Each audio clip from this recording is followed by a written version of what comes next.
Goûter de nouveaux parfums, connaître des cultures différentes et promouvoir l'intégration, voilà l'objectif du Refugee Food Festival qui se déroule cette semaine à Bruxelles.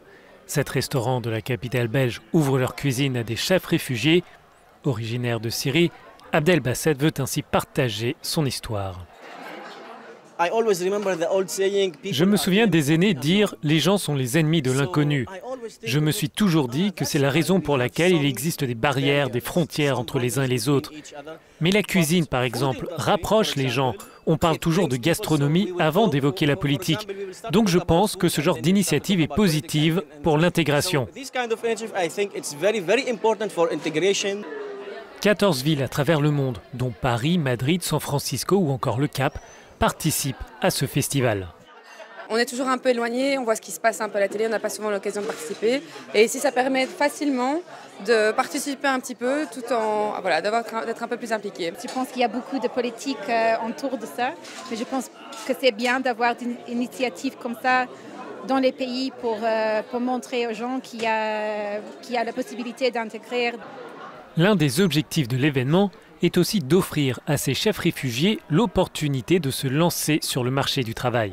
De nombreux réfugiés iraniens, afghans, syriens veulent faire quelque chose pour eux tout d'abord et ensuite pour la société qui les accueille. Je ne vais pas passer ma vie à attendre chez moi et prendre l'argent du gouvernement. À l'occasion de la Journée mondiale des réfugiés, le 20 juin, le Haut Commissariat des Nations Unies publie son rapport annuel. Selon le document, plus de 68 millions de personnes ont été déplacées en 2017. Les réfugiés représentent 37% des déplacés. L'agence de l'ONU insiste aussi sur le fait que 53% des personnes recensées sont des mineurs.